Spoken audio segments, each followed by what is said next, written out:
Ya hablamos de David y viene el tiempo de los problemas de David, pero yo quería a lo mejor hacer un break y estudiar un pasaje que yo creo es uno de los pasajes que uno lo lee y cuando lo lee a primera vista puede significar algo totalmente diferente a lo que el pasaje te quiere decir. Entonces quisiera que vieras conmigo a Lucas capítulo 4. Vamos a leer dos secciones de Lucas Hechos. Lucas Hechos siendo un mismo libro, ¿no? A lo mejor nunca habías escuchado eso. Lucas Hechos son un mismo libro. ¿Por qué está dividido en dos? Porque se acabó el pergamino. Lucas 4. Cada uno de los dos libros tiene 14,000 palabras. Se utilizó el pergamino de esquina a esquina, se cerró y se comenzó con otro. ¿Interesante o no? Sí.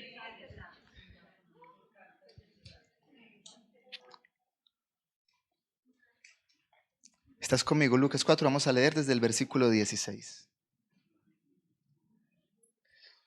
Entonces, si vos fueras al seminario, nunca tomarías una clase solo que se llama Lucas, sino que tomarías una clase que se llama Lucas Hechos. Interesante. ¿Estás conmigo? Sí. ¿Por qué no oramos primero? Señor Jesús, gracias por estar entre nosotros. Háblame en este día, Señor. Háblanos a todos, por favor. Tócanos donde hemos a lo mejor cerrado la puerta. Donde todos decimos aquí nadie puede tocar. Tócame a mí en este lugar, Señor. Diga conmigo. Amén. ¿Está conmigo? Versículo 16. Jesús llegó a Nazaret, donde había sido criado, y según su costumbre, entró en la sinagoga el día de reposo, y se levantó a leer. Le dieron el libro del profeta Isaías, y abriendo el libro, halló el lugar donde estaba escrito: El Espíritu del Señor está sobre mí, porque me ha ungido para anunciar el evangelio a los pobres, me ha enviado para proclamar libertad a los cautivos y la recuperación de la vista de los ciegos, para poner en libertad a los oprimidos, para proclamar el año favorable del Señor. Cerrando el libro, lo devolvió al asistente y se sentó, y los ojos de todos en la sinagoga estaban fijos en él. Y comenzó a decirles: hoy se ha cumplido esta escritura que han oído. Todos hablaban bien de él y se maravillaban de las palabras llenas de gracia que salían de su boca y decían: ¿no es este el hijo de José? Entonces él les dijo: sin duda me citarán este refrán: médico, cúrate a ti mismo. Esto es todo lo que oímos que se ha hecho en Capernaum, hazlo también aquí en tu tierra.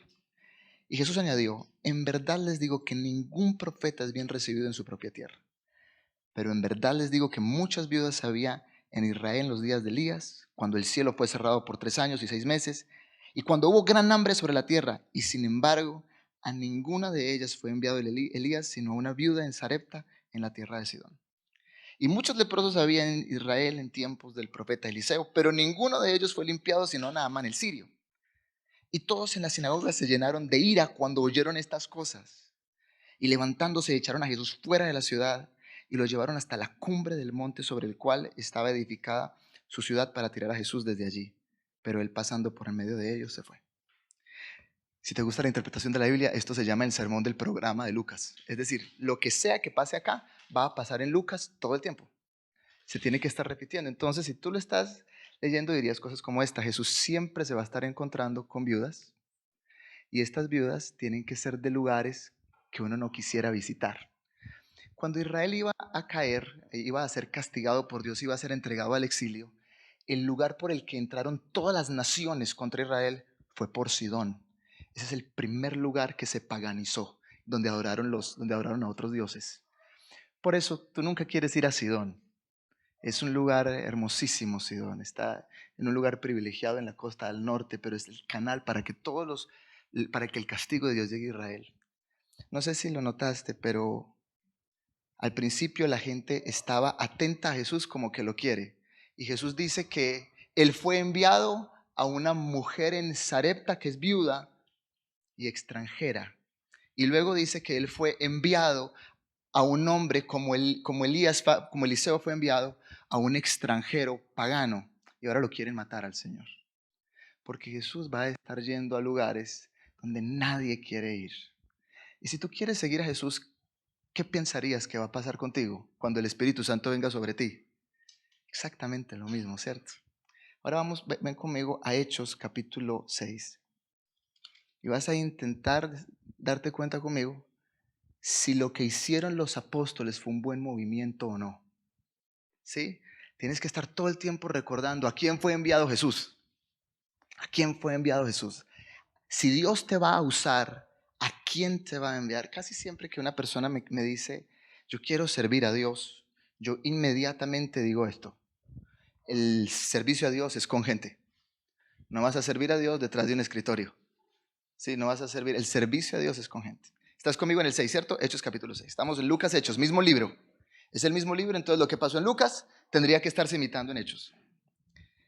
Por aquellos días, al multiplicarse el número de los discípulos, surgió una queja de parte de los judíos helenistas en contra de los judíos nativos, porque sus viudas eran desatendidas en la distribución diaria de los alimentos, a lo cual tú dirías, oh, es un problema, porque Jesús ya nos dijo que ¿a quién fue enviado él? A las viudas, ¿no? Así que si tú estás queriendo ser usado por Dios, tú tienes que estar todo el tiempo pensando en ¿para qué viene el Espíritu Santo a mi vida? Perfecto. Entonces los 12 convocaron a la congregación de los discípulos y dijeron, no es conveniente que nosotros descuidemos la palabra de Dios para servir las mesas. Por tanto, hermanos, escojan de entre ustedes 7 hombres de buena reputación, llenos del Espíritu Santo y de sabiduría, a quienes podamos encargar esta tarea. Y nosotros nos entregaremos a la oración y al ministerio de la palabra, a lo cual tú dirías, se equivocaron los apóstoles, ¿no? Porque si tú estabas siguiendo a Jesús, ¿qué estarías pensando que ocurriera cuando el Espíritu Santo viene a tu vida? Hay viudas, ¿tú qué harías? Te pones los guantes y dices, yo los quiero ir a servir. Yo quiero ir a servir a estas viudas. Yo quiero hacer lo que Jesús habría hecho si Él estuviera acá. Aparte, son viudas. ¿Y te acuerdas a dónde fue enviado Eliseo? Sí, Eliseo con Naamán.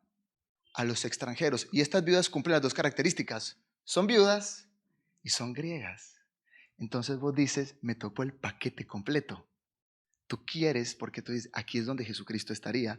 Extrañamente los apóstoles deciden, yo creo que nos toca dedicarnos a la oración y a la predicación. Y no hay una notica abajo que te lo diga, ¿no? Pero los estudiantes de Lucas Hechos generalmente te van a decir que algo le tiene que haber pasado a los apóstoles que ahora creen que ya no tienen que hacer lo que Jesús está haciendo. Así lo interpreto yo. A lo mejor llega el día en el que dices, ya he servido tanto tiempo a Dios o he hecho tantas cosas para Dios, ¿por qué no me dedico ahora a algo que no tenga que ver con las viudas y los extranjeros? ¿Nunca te has preguntado por qué el Espíritu de Dios deja de trabajar con los apóstoles a partir de este momento? ¿Por qué los apóstoles desaparecen de la escena en este momento? Porque ya no están en las mesas de las viudas y los extranjeros.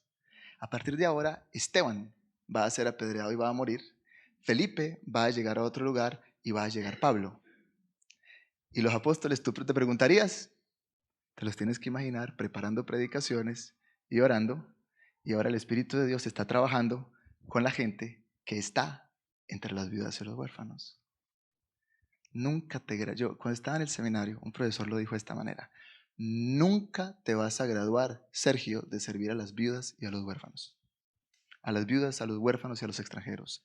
Jamás. Y yo quería que habláramos de esto hoy, para que tú dijeras, a lo mejor hay entre nosotros gente que dice, yo quisiera comenzar a servir a Dios. Yo quisiera que Dios me usara, yo quisiera que Dios hiciera algo con mi vida. Yo quisiera que Dios un día dijera, yo ya llevo un tiempo en la iglesia, ahora yo quisiera comenzar a servir a Dios. ¿Con quién vas a servir a Dios? Con la gente. Cuando yo estaba en mi iglesia en Estados Unidos, había un fenómeno muy interesante. Esto pasa en algunos lugares del mundo. Llega alguien a la iglesia y dice, yo lo único que sabía hacer era predicar en mi iglesia antes.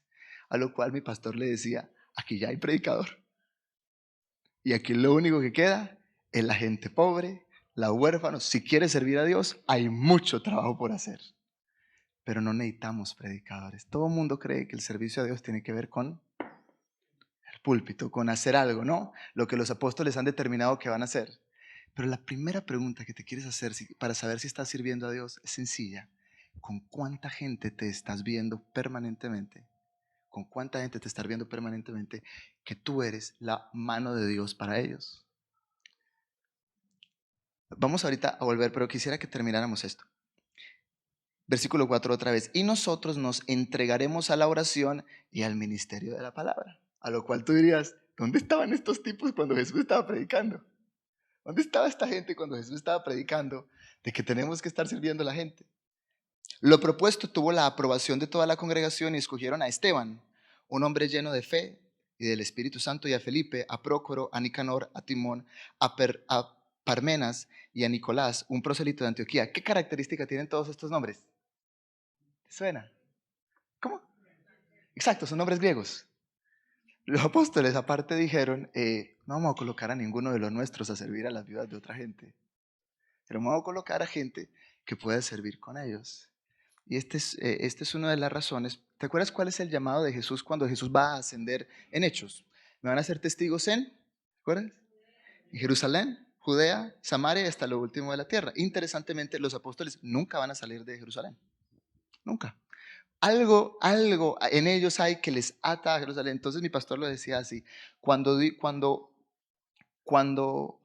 Dios te habla en Hechos 1:8 de ir a las naciones del mundo y tú te quedas en tu casa, Dios te da Hechos 8:1.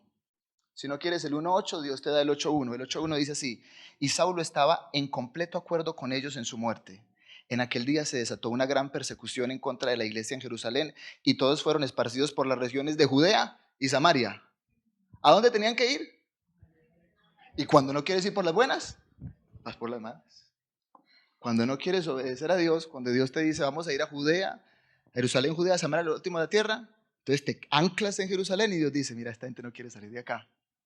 ¿Por las buenas van a ir? ¿O van a ir por las malas? A donde yo quiero que vayan.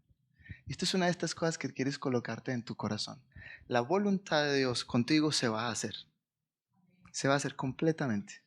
Y tú quieres de todo el tiempo decir, yo quiero que todo lo que vas a hacer conmigo lo hagamos por las buenas. Yo estoy listo para que todo lo que quieres que pase en mi vida pase como tú quieres que pase. Si tú me dices que yo tengo que ir allá, yo voy a ir allá. Y ahora sí podemos entonces ir a Lucas capítulo 4. No hemos salido del mismo libro. No hemos salido del mismo libro. ¿Quieres ir conmigo al versículo 24? Lucas 4:24.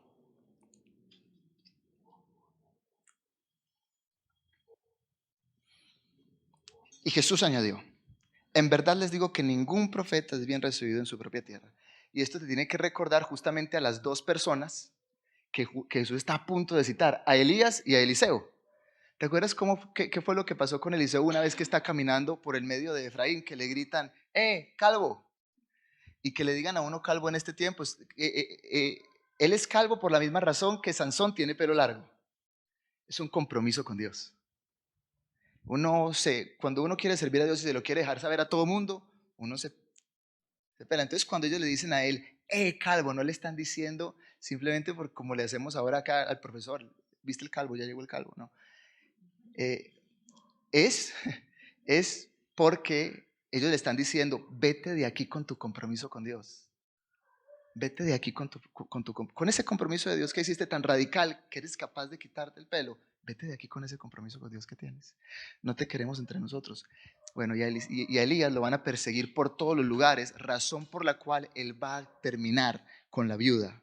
¿Qué es la manera de Jesús de decir esto? Yo sé que ustedes me van a querer perseguir. Yo sé que ustedes me van a querer perseguir. Yo sé que ustedes me van a querer sacar de este lugar por lo que yo voy a estar diciendo. Esta es una de las características de una persona que quiere servir al Señor, ¿no? ¿Qué van a hacer con los apóstoles? Los van a perseguir. Entonces, podemos seguir ahora. Versículo 25. Pero en verdad les digo que muchas viudas había en Israel en los días de Elías, cuando el cielo fue cerrado por 3 años y 6 meses. Lo que quiere decir, mucho tiempo, ¿no? Mucho tiempo. Y cuando hubo gran hambre sobre toda la tierra, y sin embargo ninguna de ellas fue enviada a Elías, sino a una mujer viuda en Sarepta, en la tierra de Sidón, que es la manera de Jesús de decirle, Dios no ha escogido que yo trabaje en medio de ustedes. Dios ha escogido que yo trabaje en medio de gente muy pobre. Jesús va a mantener en este lado, ¿te acuerdas dónde vivía Jesús? En Capernaum, ¿cierto? Si tú vas hoy a Capernaum y te paras en el lago, tú puedes levantar la cabeza y aún hoy ver a Tiberias al frente. Tiberias es una ciudad de 25,000 personas en el tiempo en el que Jesús vive. Jesús nunca va a entrar en Tiberias. Jesús se va a mantener en lugares donde nunca va a haber más de 1,500 personas. Nunca. ¿Por qué? ¿te acordás esto de que Jesús viene a los niños? ¿Alguien me quiere recordar qué es ser niño? ¿Alguien se acuerda? He hablado tanto de eso. A lo mejor alguno de ustedes se acuerda. No tener estatus. Acuérdate, ser niño es no tener estatus. ¿Por qué? Porque si tú tienes dos hijos, probablemente uno se va a morir antes de que tenga 7 años. Digo, porque no hay vacunas, porque no hay dónde. ¿No he dicho eso nunca? Sí, sí. Sí. Si tú tienes 4 hijos, 2 se te van a morir con seguridad. Sobre los 7 años amas a un niño porque a esa edad te sirve para una cosa, para que trabaje en la granja. Si para eso tienes hijitos. ¿Por qué Jesús nunca va allá a Tiberias? Porque no hay niños en Tiberias. Porque no hay gente necesitada de él. ¿Por qué va Jesús a esta gente? A la viuda en Sidón. Porque es gente que donde él predique la gente le va a escuchar. Es gente que está urgida. Y es interesante acá. Ya hemos hablado, perdón, siempre repito esto. ¿Cuál es el personaje más importante de Lucas y Hechos? No es Jesús, ¿sí? No es Jesús. Ya lo tenías acá, ¿cierto? Dios es el personaje. Nati, cerca, súper. Es Dios. ¿Por qué? Porque mira cómo nos lo van a decir. Pero en verdad les digo que muchas viudas se ven y en los días de Elías, cuando el cielo fue cerrado por 3 años y 6 meses, cuando hubo gran hambre. Sin versículo 26, sin embargo, a ninguna de ellas fue enviado Elías. ¿Quién está haciendo el envío? Exacto, Jesús está diciendo, lo que yo estoy haciendo, vengo enviado de Dios. Dios es el que está trabajando. Dios es el que está moviendo los detalles. Dios es el que está haciendo este tipo de cosas en esta gente. ¿Y a dónde me envió Dios? A los niños. Y yo quisiera preguntarte esto. Si Jesús fuese enviado a alguien en nuestro lugar, sería a ti. Es decir, estás totalmente urgido y necesitado de lo que Dios está haciendo en tu vida. ¿Cómo lo sabes? Bien fácil. Si en este momento estás abierto a lo que Dios quiere hacer en tu vida o si estás cerrado a lo que Dios quiere hacer en tu vida. Una persona necesitada como un niño. ¿Qué necesitan los niños? Todos lo necesitan. Se sabe que los romanos ofrecían todos los días velas a sus dioses para que salvaran la vida de sus hijos. Todos los días. ¿Por qué? Porque ellos están muy necesitados, tremendamente necesitados, estás urgido. Por eso Jesús dice, el que quiera ser el más grande en este reino, que sea como este niño. Es muy posible que si comenzáramos a tener una conversación, esto es lo que Dios quiere hacer en tu vida, se lo permitirías, rápidamente se va a demostrar si eres un niño o no. Porque vas a comenzar a decir cosas como sí o vas a decir, la verdad es que no estoy lista. Pero los niños nunca están no listos para la ayuda. Nunca están no listos. Entonces, ¿por qué dice Jesús que se va a esta gente? Esa es la gente que lo va a recibir. Esa es la gente que lo va a recibir. Entonces la pregunta del pasaje es, ¿recibirías a Jesús? Si Jesús viniera a tu vida y quisiera hacer lo que Él quisiera hacer, ¿lo recibirías? No sé si te sorprende lo que pasa en el versículo 28. Y todos en la sinagoga se llenaron de ira cuando oyeron estas cosas. ¿Cómo le fue a Jesús en su primera predicación? Re mal. Lo querían matar. Predicó. Y ahora, aparte, que parece ser gente muy violenta, esta gente de Nazaret, porque mira lo que dice. Y levantándose, echaron a Jesús afuera de la ciudad y lo llevaron hasta la cumbre del monte sobre el cual estaba edificada su ciudad para tirar a Jesús desde allí. Para tirarlo. Lucas te lo quiere decir de inmediato. Lucas te quiere decir de inmediato. Esto que está pasando en este pasaje de Lucas es lo que va a estar pasando en Lucas y Hechos todo el tiempo. Por lo tanto, no te sorprende que tampoco tan pronto comienza Hechos, en el capítulo 4 matan a Santiago, el hermano de Juan, uno de los apóstoles de Jesucristo. ¿Por qué? Pues porque a Jesús lo intentaron matar. No te sorprende. Porque ya Lucas te dijo que esto es lo que va a estar pasando todo el tiempo, todo el tiempo. Ahora, uno pensaría que si Jesús viene a estar con las viudas y con los extranjeros, ¿qué va a pasar? Todo va a estar súper. Lo van a recibir. La gente va a estar feliz. ¿Por qué? Porque así se han comportado los profetas siempre. Esto es lo que hacen los hombres de Dios siempre. E inmediatamente Jesús termina de predicar, acaban con él. Vamos al versículo 22 del capítulo 4 y vas a notar el cambio que puede hacer para Jesús una predicación. Versículo 22.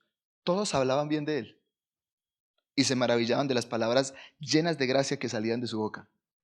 Y ahora Jesús va a predicar palabras de gracia y lo quiere matar.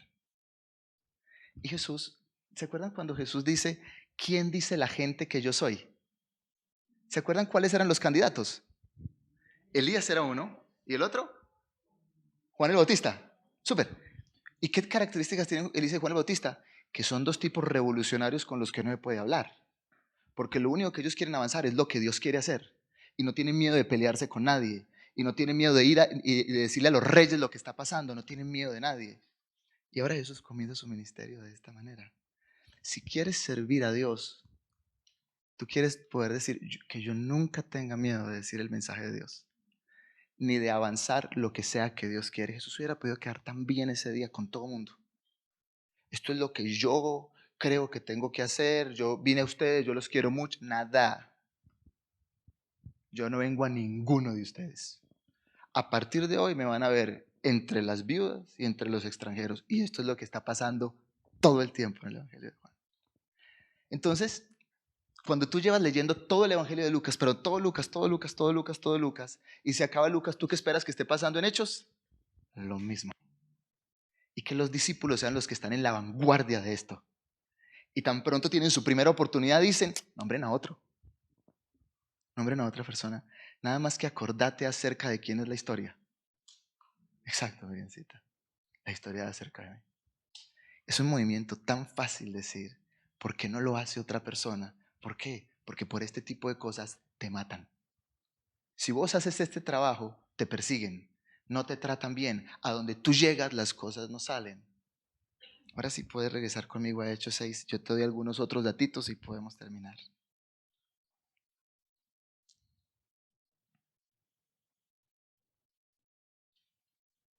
Entonces, esto cuando estaba, si te gusta la interpretación de la Biblia, a esto se le llamó un asunto de enfoque. El enfoque, por el momento, está sobre los apóstoles, ¿cierto? Y en este momento vas a notar en quién se va a colocar el enfoque. Tan pronto estás en la mesa, ¿qué pasa contigo? Versículo 8 del capítulo 6. Esteban, lleno de gracia y de poder, hacía grandes prodigios y señales entre el pueblo. ¿Quién los tenía que estar haciendo? Los apóstoles. Pero ahora Esteban está en las mesas, ¿y a quién está usando el Espíritu Santo? A Esteban. Tú quieres tener toda la vida a Dios, tú quieres que Dios siempre esté contigo. Mantente donde la gente a la que Dios está. Tú quieres estar con la gente a la que Dios te envió. Tú quieres estar, mantenerte, y no vale que tú digas esto, ya tengo suficiente estatus. Estaba ayer yo en mi clase, y en mi clase hay 2 o 3 personas que tienen iglesias como de 15,000 personas en varios lugares. Una cosa impresionante. Y yo con toda la fuerza le dije esto que estoy a punto de decirle. Nunca tienes tanto estatus como para abandonar las mesas. Nunca. Nunca llegas al día en el que tengas tanto poder, tanta gente, tanto estatus en el que puedas decir cosas como, pues ahora yo me voy a dedicar a predicar y a orar nada más, porque ya fue. Cuando estaba en el seminario nos decían esto. No vayas a ser de esos que dice que tiene que preparar una prédica en 24 horas. O sea, 3 días de tu semana laboral la invertiste preparando una predicación. Sé de esos que estudia lo que lee la Biblia tanto que cuando va a preparar una predicación es natural para ti. Te sale. No lo necesitas pensar tanto. Sé de esos. Y si tú quieres servir a Dios, ojalá que Dios me usara. El primer trabajo que quieres es decir, ¿dónde está la gente? Yo quiero estar en la mitad de esa gente. Impresionante, ¿no? Esteban, y no nos lo van a introducir de ninguna manera. El versículo 8 solo dice Esteban, que es la manera del escritor de Lucas de decirle, lector, ¿estás conmigo? Vamos a prestarle atención a dónde está la acción. Esteban, lleno de gracia y de poder, hacía grandes prodigios y señales entre el pueblo. Ahora viene, pero algunos de la sinagoga, llamada de los libertos, incluyendo tanto sireneos como alejandrinos y algunos de Cilicia y de Asia, se levantaron y discutían con Esteban. ¿Y por qué no te sorprende? Porque a Jesús le pasó en el capítulo 4 de Lucas, ¿cierto? Lucas, todo lo que te diga Lucas al principio se va a estar repitiendo. Por lo cual tú no te tienes que sorprender si algún día Dios te invita a servirlo y alguien levanta la mano y dice, yo no estoy de acuerdo con esto. Yo me opongo a lo que Dios está haciendo. En Lucas y Hechos hay quienes se alinean con los propósitos de Dios y quienes no se alinean con los propósitos de Dios. Esta es una de las características fundamentales de Lucas y Hechos. Tú quieres siempre decir esto. Sea lo que sea que Jesús, Dios, el Espíritu de Dios quiera hacer, yo le voy a decir que sí. Yo le voy a decir que sí. Tienes que saber esto, tiene estas características tu llamado. Si algún día Dios te llama a servirlo, yo siempre lo digo, nadie se puede llamar a sí mismo, solo Dios te puede escoger. Si algún día Dios te da la misericordia de que contribuyas a su reino en algo, vas a saber que es con un tipo de gente. ¿Cuál? La gente que no tiene. ¿Sí? La gente que no tiene. Segundo, tiene un precio. El precio de que siempre hay alguien que se levante y diga, yo no quiero, me parece que no está bien, no es bueno, no quiero que sirvas a Dios. Y ahora va a pasar con Esteban. Lo leemos y me dices a quién se parece. ¿Sí? Versículo 11. Entonces en secreto persuadieron a algunos hombres para que dijeran, le hemos oído hablar palabras blasfemas contra Moisés y contra Dios. Y alborotar, ¿a quién? Exactamente. ¿Sí lo ves? Todo se repite. Todo se repite. Lo que esté pasando en Lucas tiene que repetirse en Hechos. Y tú no quieres decir que haya otro que esté en medio de la acción que se te llamó a ti. Tú quieres estar en medio de la acción. Y alborotaron al pueblo, a los ancianos y los escribas, y cayendo sobre él, lo arrestaron y lo trajeron al concilio, exactamente como con Jesús. Presentaron testigos falsos, como con Jesús. Este hombre continuamente habla en contra de este lugar santo y de la ley, porque le hemos oído decir que este Nazareno Jesús destruirá este lugar y cambiará las tradiciones que Moisés nos dejó. Y al fijar la mirada en él, todos los que estaban sentados en el concilio vieron su rostro como el rostro de un ángel. Jesús te lo prometió. Sí, esto es una cosa prometida. Porque ¿qué tiene que pasar cuando seas interrogado o seas preguntado? No te tienes que preguntar preocupar por ninguna palabra, porque en ese momento se te dirá lo que tienes que hacer. ¿Qué es lo interesante de esto? Que no era Esteban el que tenía que estar en esto. Esteban es un personaje secundario. Es como si estuviésemos viendo una película con Keanu Reeves. Y en un momento Keanu Reeves dijera, mira, yo no quiero actuar, va a actuar este extra por mí. Y ahora la película lo siguiese al extra de aquí en adelante. Tú no quieres, tranquilo, relax. Tú no quieres nunca que el enfoque se pierda de lo que Dios quiere hacer contigo. Porque es bien fácil que se pierda el enfoque. Bien fácil. En la Biblia, el Espíritu de Dios siempre está intentando Él avanzar el reino de Dios. No somos los cristianos que avanzamos el reino de Dios. No lo podemos mover, lo podemos servir, podemos recibir de su influencia, pero el Espíritu de Dios siempre quiere mover el reino de Dios. Y cuando los apóstoles dijeron que no, inmediatamente Dios encontró a alguien. Tú quieres decirle esto a Dios. Yo quiero ser la persona de mi casa que Dios usa. Yo quiero ser la persona de mi iglesia que si Dios se fuera a encontrar a alguien, yo quiero ser esa persona. Así que Señor, nunca voy a crecer tanto que ya no quiera estar con las viudas, con los huérfanos y con los extranjeros. Siempre me vas a encontrar. Yo escuché a un pastor que yo amo mucho. Estábamos en una de estas reuniones y él dijo, ¿saben algo? Cuando yo comencé a servir a Dios, encontrábamos a los indigentes, mi esposa y yo, y nos los llevábamos para la casa. Y entre ella y yo lo bañábamos, le colocábamos un cuarto, le entregábamos las cosas y le decíamos que lo íbamos a cuidar hasta que conocía a Jesús de ahí adelante. Y se levantó y dijo, hace años no hago nada como eso. Hace años, ¿sabes? Como un hijito de Dios es tan fácil un día pensar que ya no te toca. Esta ya no es mi responsabilidad. Yo ya hice mucho esto. Yo ya terminé. Pero una persona que quiere servir a Dios, ¿sabes cuál es la fórmula para que Dios te deje de usar? Nombra a otro. Eso lo va a hacer. Esa persona lo va a hacer. Tú quieres decir esto. Estas son las manos mías, que Dios las use. Porque Dios, estas son las caracterizaciones de Esteban. Un hombre lleno de fe. Escogieron a Esteban, un hombre lleno de fe y del Espíritu Santo. Tú cabes en eso perfectamente. Perfectamente. No necesitas más que eso. Lleno de fe y del Espíritu Santo. No necesitas ir al seminario, no necesitas que una persona te apoye, no necesitas que una persona crea en ti, nada más necesitas creerle a Dios, estar lleno del Espíritu Santo, tener a Jesús en tu vida y con eso tenés suficiente para que Dios te use. Más que suficiente. ¿Te parece? Vamos a orar. Padre, muchas gracias por tu misericordia. Señor, quisiéramos todos nosotros decir que seamos como niños. Si tú eres enviado a las viudas y a los extranjeros, es decir, a los niños, a los que están absolutamente necesitados de ti, yo quiero ser ese niño.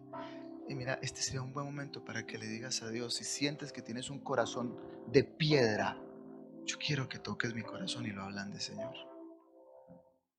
Yo quiero que toques mi corazón y lo ablandes, Señor. El amor, tú dices, no, pero esto, yo sé que Dios cambiaría esto en mi vida y yo no quiero que Él lo cambie. Y a Dios, ¿por qué no te metes tú a mi vida y cambias mi corazón, Señor? Cambia mi vida. Dios está enviado a la gente que realmente tiene hambre de Él.